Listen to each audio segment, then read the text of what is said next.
Señal directa.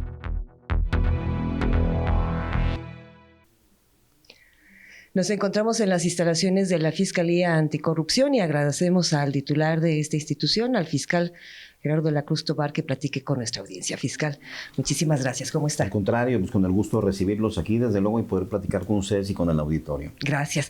Fiscal, pues desde el tiempo que tiene usted aquí al frente ha tenido algunos temas de coyuntura fuertes, pesados y otros no tanto. Claro. Si estoy mal en algo me corrige, pero uno de sus primeros casos polémicos fue investigar la Secretaría de Salud por el tema también de corrupción, el tema de Cruces, sí. Antonio Cruces, el tema de coyuntura hoy en día es IPEJAL, sí, efectivamente, que no debería de serlo porque la corrupción en IPEJAL tiene muchos años, ¿no, Así fiscal? Es. ¿Cómo va en ese tema? Fíjese que en el tema de IPEJAL, vamos, es cierto, así recapitulando un poco lo que comentas, nuestra primera denuncia fue la de salud. Esa, de hecho, es la carpeta número 1, así literal, la 1 del 2018. Nos ha dado mucho trabajo. Afortunadamente, en los últimos meses hemos tenido, pues, éxitos, se puede decir, no definitivos, pero sí relativos. Hemos ganado algunas etapas después de mucho trabajar. Y ahorita, efectivamente, el tema de coyuntura es pensiones del Estado. No debería ser, ¿por qué? Porque es el futuro de muchos servidores públicos, pensiones del Estado. Las aportaciones que hacen los servidores públicos de repente se ven puestas en riesgo.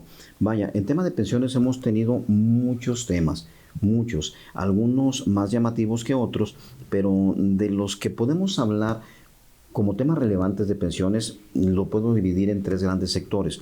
El tema de compras a sobreprecio de medicamentos, el tema de pensiones doradas y el tema de las inversiones. Y les digo, afuera de esos 3 temas, tenemos otras de pensiones que han sido judicializadas, que han ido terminando, que han seguido un curso que, vamos, finalmente satisfactorio. Pero esos 3 grandes sectores también han tenido avances, porque en el tema de compras a sobreprecios tenemos personas vinculadas, tenemos carpetas judicializadas, tenemos incluso una persona moral judicializada y vinculada aquí en el tema de las compras a sobreprecios. Entonces, de ahí hemos tenido avances. Tema de pensiones doradas también. Tenemos servidores públicos vinculados y tenemos algunas carpetas judicializadas en espera de audiencia. Y lo que ahorita ha sido, pues, más materia de comentario son las inversiones.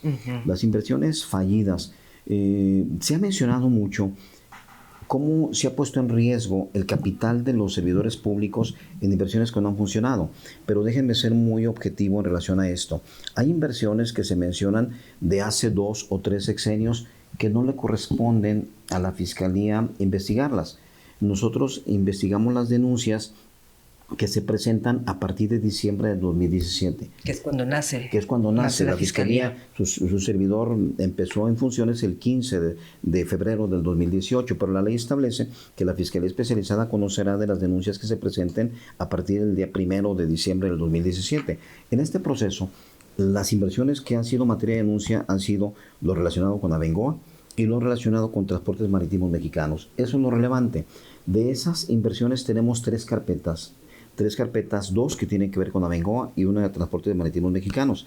La que ahorita está de alguna manera en la opinión pública es la primera de las carpetas de Abengoa que judicializamos a finales del año pasado. La primera de 3. La primera de 3. Y no es un trabajo de meses, ha sido un trabajo de años. Esta carpeta la recibimos a finales del 2019, recabamos información y una serie de obtener datos de prueba durante prácticamente 2 años. Finales del año pasado, finales del 2021, la presentamos ya ante el juez y por lo que ustedes quieran, las labores del Poder Judicial, la carga de trabajo, pues es hasta hace 2 meses que tuvimos la primera audiencia, donde tenemos personas vinculadas. Se ejerció acción penal en contra de 8 personas. 8. En principio, que son los miembros del Comité de Inversiones. Y ahí se deja vinculados a los 8, a 6 en resguardo domiciliario y 2 en prisión preventiva. Y derivado de estas, de alguna manera, vinculaciones, tenemos información que nos permite ir en contra de alguien más, que es este aparte último que se logra vincular. De ahí salen los datos que nos llevan ahora en contra precisamente de Francisco N. A eso iba. Y me dijo algo interesante que le quería preguntar, pero ya lo respondió, porque si el problema y el desfalco en IPEJAL tiene años, ¿por qué no ir más atrás? Pero bueno, la ley dice que a partir de que se hace la creación, pero bueno. Hecho, hay en algunas de las inversiones, de los asuntos. ¿Sabe por qué, fiscal? Perdón que lo interrumpa. Porque en columnas y en trascendidos dice que esta fiscalía solo va por gente de la administración de, que en paz descanse Aristóteles Sandoval. No puede ir más atrás. No, Usted no puede claro que sí investigar a Emilio podemos, González. claro que sí podemos. De entrada, déjeme decirles, en algunas de las carpetas que tenemos, y puede ser, inclusive en esta de pensiones, pero particularmente en otra, la Comisión Estatal del Agua, estamos investigando hechos del 2013, del 2014, del 2015, es decir, de hace 9 años, y eso pudiera abarcar inclusive una administración anterior a la del gobernador Aristóteles. Pero lo relevante no es cuándo ocurrió el hecho, sino cuándo se presentó la denuncia.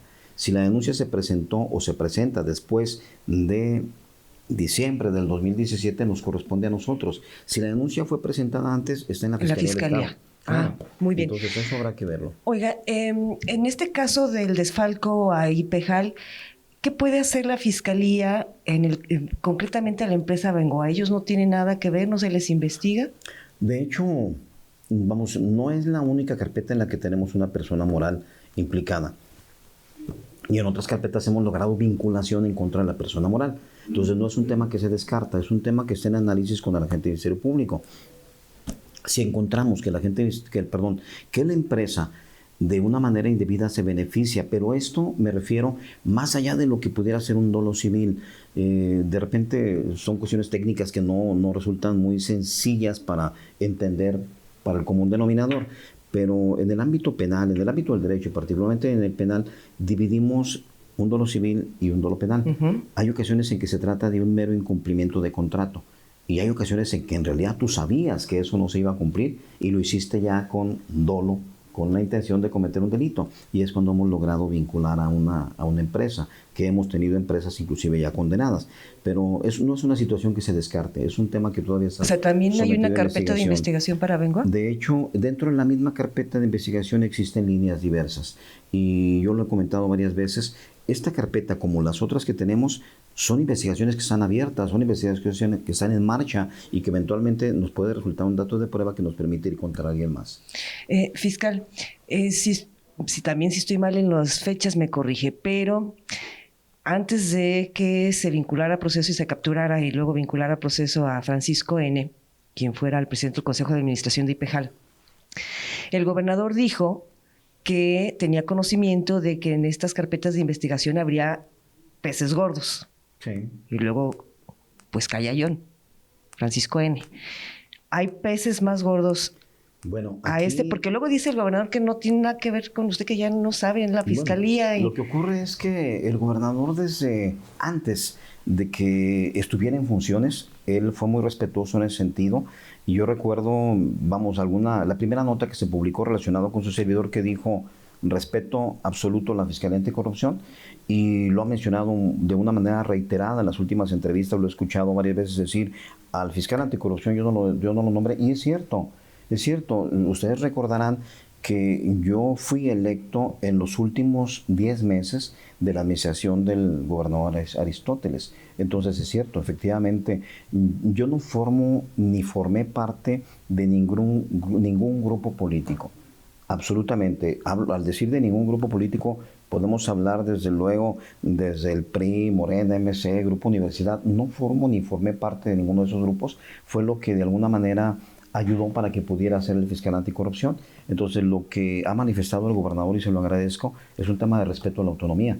Entonces, por eso es que él ha mencionado: no se trata de una persecución política a un grupo en particular, porque yo no nombré al fiscal anticorrupción, y es cierto.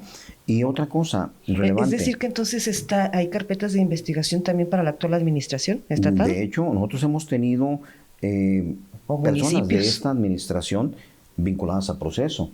A lo mejor, si ustedes quieren, no de las jerarquías que se están viendo en administraciones anteriores, pero no hemos dejado de investigar tampoco esta administración. Sin ir muy lejos, hace 2 semanas vinculamos a 2 expresidentes municipales de zonas cercanas aquí a la zona metropolitana de Villa Corona y de Acatlán. Uno de ellos fue un candidato independiente y el otro fue un candidato de MC, y lo vinculamos a proceso. De hecho, tenemos 2 expresidentes municipales que son de ese partido y que están vinculados a proceso. Entonces, lo cierto es que no todos los asuntos son tan llamativos, pero no existe una filia ni una fobia en las investigaciones que lleva a cabo la Fiscalía. ¿Sabe por qué es importante también esto, fiscal? Porque pues desafortunadamente la corrupción está presente en muchos rincones. La corrupción es un tema que nos ha afectado, no a nivel Jalisco, a nivel nacional y a nivel internacional. Y la corrupción es un tema que tenemos que abordar con prevención. Y entonces, en ese sentido, sin filias y sin fobias, están investigando también corrupción de esta administración estatal y algunos municipios emanados de MC. ¿Qué me dice, por ejemplo, de la Secretaría de Educación, en donde hay denuncias de que se venden plazas? Y les retienen sus dineros a algunos profes. Hemos tenido investigaciones relacionadas con supuestas ventas de plazas y hemos encontrado en alguna de esas carpetas que más que un tema de corrupción, es un tema en algunas ocasiones de fraude. Esto, ¿a qué me refiero con que es un tema de fraude? Que a personas que en realidad no tienen la facultad de conseguirte una plaza, te dicen que te van a conseguir la plaza y te cobran por esto. Y después resulta que ya no los vuelves a ver o ya no te contestan el teléfono y lo único que hicieron fue engañarte. Pero eso se llegó a traducir en un fraude y no en un delito cometido por el servidor público. Entonces sí hemos tenido carpetas en ese sentido y ha habido carpetas que después de que se acredita que es un fraude las entregó a la Fiscalía del Estado. En otras áreas del gobierno estatal que se está investigando. De hecho, pues vamos. Salud o no sé. Sí, desde luego. Lo que se denuncie lo investigamos. Y en muchas áreas tanto de la administración municipal y estatal tenemos denuncias abiertas, claro. Todo es materia, primero de la denuncia y después de que podamos ir acreditando que existe algo o no. Fiscal, tenemos poco tiempo. ¿Qué puede hacer desde la Fiscalía para que se repare el daño en el caso de Ipejal? Claro. Y si hay peces más gordos, bueno, que estén detrás de ellos. Qué bueno que lo comenta el tema de los peces más gordos, porque creo que me perdí en otra pregunta. Estábamos hablando de los peces más gordos y les puedo decir, el tema de Ipejal tenemos al director de pensiones del Estado vinculado y en prisión preventiva, al presidente del Consejo de Administración vinculado y en prisión preventiva. Entonces, arriba de él, ¿quién está? En esta línea es en este momento hasta donde nos permitió llegar la investigación. Pudiera ser que más adelante encontremos a alguien más, pero estos son los dos de mero arriba los que tenemos ahorita. Y por otra parte, ¿qué podemos hacer o qué vamos a hacer en relación a la reparación del daño?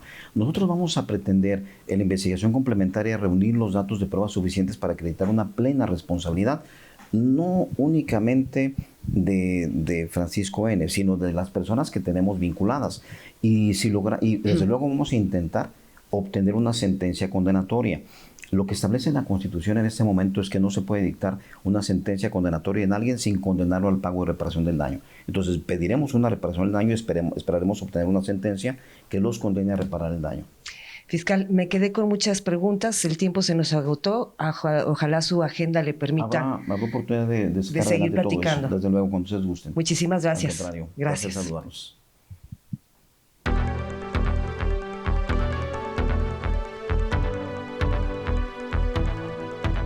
Señal directa